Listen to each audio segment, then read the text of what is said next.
ദാസാറാണ് ഇരിക്കുന്നതെന്നൊക്കെ ചിന്തിച്ചു കഴിഞ്ഞാൽ ഒരു വസ്തു പാടാം, ഇവിടുന്ന് കൊണ്ട് ശബ്ദം വരില്ല. മറ്റേ ശ്രീനിവാസേട്ടൻ മറ്റേ ഇതിൽ വിസിൽ വിളിച്ച കാര്യമോ. അപ്പൊ അതൊന്നും ചിന്തിക്കാതെ നമ്മളിങ്ങനെ ഇരുന്ന് അതങ്ങനെ. മുന്നിൽ ആരോ ഇരിക്കണമെന്നുള്ള രീതിയിൽ. ശരത്തേട്ടൻ ഇരിക്കുന്നുണ്ട്, ജഡ്ജി രവീന്ദ്ര മാസ്റ്ററാണ് ഫൈനൽ ജഡ്ജ് ചെയ്ത്. അപ്പൊ അങ്ങനെയുള്ള ആളുകളുടെ മുന്നിൽ ഇപ്പോഴത്തെ കുട്ടികൾക്കും ആ ഒരു ഭാഗ്യം ഉണ്ട് കേട്ടോ, ഇല്ല എന്നല്ല ഞാൻ പറയുന്നത്, ഉണ്ട്. പക്ഷെ ഈ ഓഡിയൻസിനായിട്ടുള്ള ഒരു ഇന്ററാക്ഷൻ അന്ന് ഞങ്ങൾക്ക് ഇതിലൂടെ കിട്ടി. അപ്പോൾ അത് ഭാവിയിൽ ഒരുപാട് ഹെൽപ്പ് ചെയ്യും.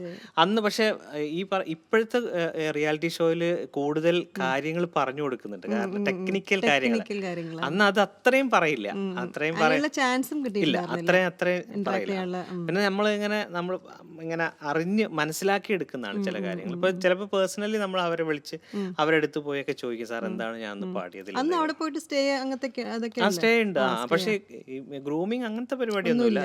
ഗ്രൂമിങ് ഒക്കെ നമ്മൾ ആദ്യം പ്രാക്ടീസ് മാത്രം. ഐ മീൻ ഈ ഓർക്കസ്ട്രയുടെ കൂടെ ഒരു പ്രാക്ടീസ് ഉണ്ടാവും, 1-2 പ്രാക്ടീസ് ഉണ്ടാവും, അത് മാത്രം. അത് കഴിഞ്ഞ് പിന്നെ സ്റ്റേജിൽ പെർഫോം.